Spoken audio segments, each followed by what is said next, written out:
question we'd like to ask you guys, and we just want to know sort of what you guys think about hula dancing, and like if you think you have an accurate perception. So what comes to mind when you think of hula dancing? Anybody? Anything like entertainment. Okay. Yeah. Anything. First things that come to your mind. Vacation. Vacation. She said. Okay. All right. Anybody else? Grass skirts. Grass skirts. Okay. Coconuts. Okay. Anything else? Sleighs. Yes. Okay. Okay. Well, that's sort of kind of the idea we had about hula dancing before we started this project, and so we wanted to focus on like hula dancing as a unique art, and we thought with outside influences, hula dancing changed over time, and we wanted to know specifically how American domination affected hula dancing. And so we had a few questions going into it, which was how has hula dancing changed and has it been affected by outside influences? And does the perception of hula dancing held by Americans match the perception held by Hawaiians? And those were just some of the things we wanted to figure out. And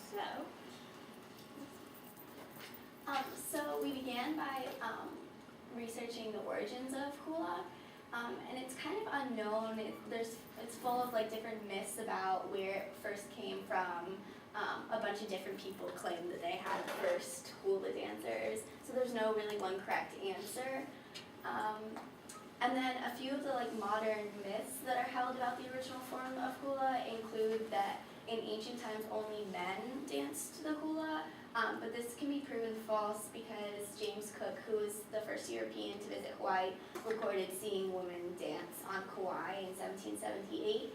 And also, Hawaiians wouldn't have linked their ancient dances to female divinities if female humans were forbidden to do the dance. So after Captain Cook's landing and recording of hula in 1778, it continued to evolve. Hawaii, this sort of marked the beginning of when Hawaii started to be really influenced by outsiders. Not only those who came to the islands, but Hawaiians themselves traveling on European vessels.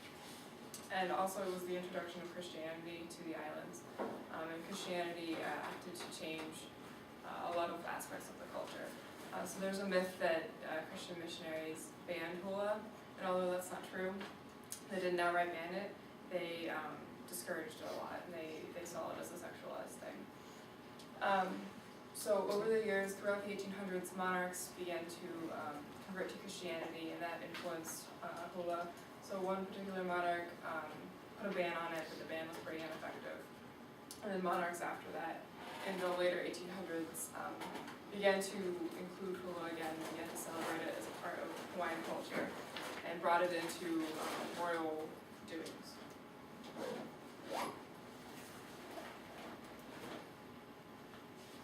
Okay, and here, obviously, is a traditional hula dance video. Or He mai o kalani hapu hapu e is a really mai for kahoano ku, a child born to Kamehameha and Pilipino.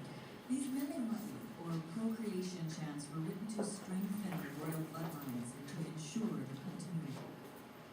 Welcome now from Captain Oahu, the director of the Hula William Sapole Hua Sunny Chief.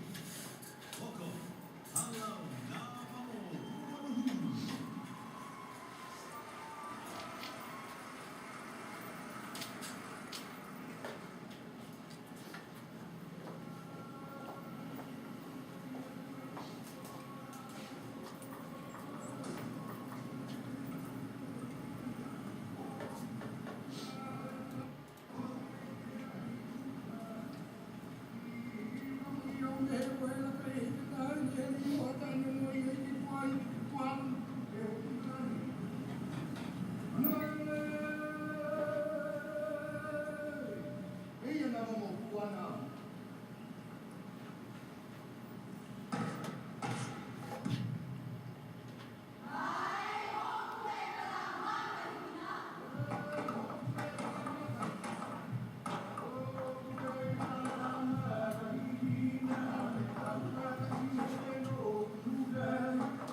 That's just a little, it's like 7 minutes long, so that's just a little clip of it, but you get the idea. Hula dancing after 1893 continued to evolve during the 19th and 20th centuries. They started to adapt foreign elements, and that became popular. And in the early 1880s, the European musicians introduced their musical culture and melodies to the Hawaiian music and culture, and they adapted these new elements. And as a result, like the Hawaiian style or those Fijian styles started to come out. And in the early 20th century, the Hollywood filmmakers discovered Hawaii, and they started adapting hula into their own purposes and fantasies. And also a group of Hilo business people wanted to attract a tourist during the slow season, so they created a festival named Merry Monarch, and this is like a major media event, and it's also significantly influenced hula teaching and performance. And I just want to say that video clip that you just saw is from one of the Merry Monarch festivals, so they tried to recapture traditional hula dancing.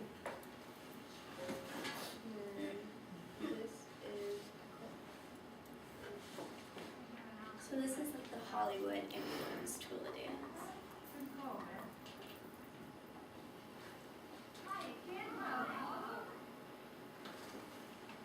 The landlady told me man was having a hula audition, so here I am. Did you really dance? Sure, yeah. Please don't mind.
So obviously you can see the differences between the traditional hula and hula dancing.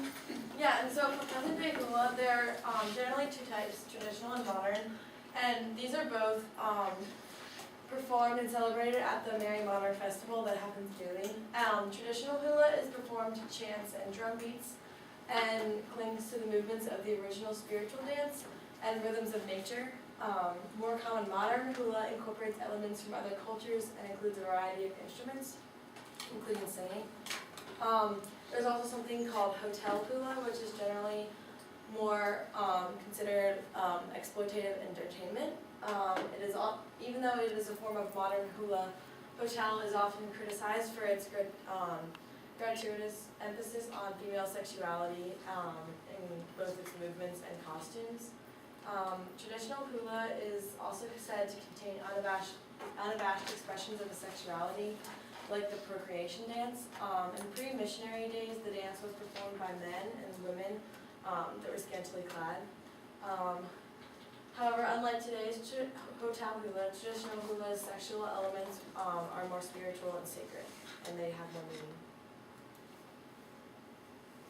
So just to kind of quickly compare and contrast traditional and modern hula, some differences are that in traditional hula, clothing was much more modest. You didn't see like the coat bras and the tiny little plastic grass skirts. The movements were slower and it was more focused on like hand movements instead of hips, which has more like meaning, like each hand movement has a specific meaning.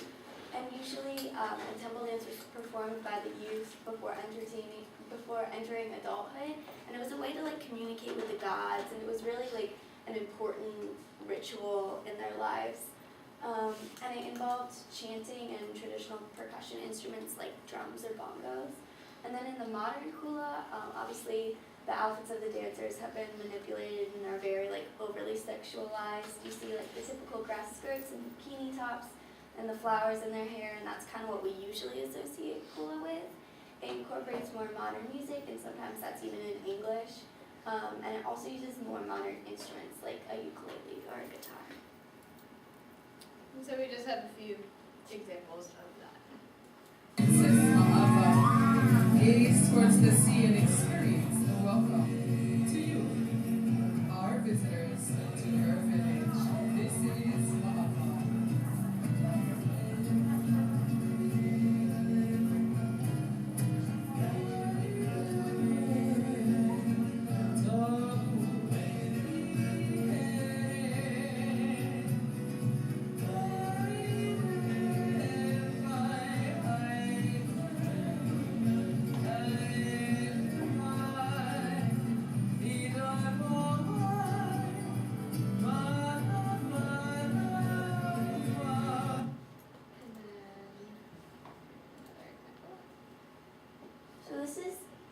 This video was titled something like Most Amazing Hawaiian Dance You'll Ever See, and like from watching it you'll see it's not even hula dancing, yet like they announce it as like Hawaiian hula dancing, and you can see for yourself how different it is. Hawaiian Pacific Magic Dancers.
presentation, what do you think of hula? Do you think it's changed? Do you think outside influences have actually affected it, or no? And if you do think hula dancing has changed, do you think it's necessarily a bad thing that they've made it more Hollywood, whatnot? Like, did this give you any new information, or was it something that you already knew, or did it like change your perspective at all? Well, I knew it wasn't really like the last example you guys showed, but it's kind of alarming that people portray it that way. 'Cause that's not traditional. I'm sure like Hawaiians, if they come across that video and see it, they'll kind of be offended, I would say. But yeah, it's Yeah, interesting what is because that was Tahitian. That wasn't hula. Okay. Like the beat, the instruments that they were using, that was Tahitian dancing. And so it's And they interesting. totally said. Yeah, they like, said it was Hawaiian. Yeah. And they introduced it with the Hawaiian chant and everything. So Right. I don't know. It is good. I feel like it's really good that there are people like the Merry Monarch Festival that do the traditional. But if they want to do that, that's fine. Right. Yeah. Anybody else? I think you made it clear that like there are still people who value like the traditional hula, but I think it's just said like that's not how it's presented in media. Right. So it's not like how the majority of people see it.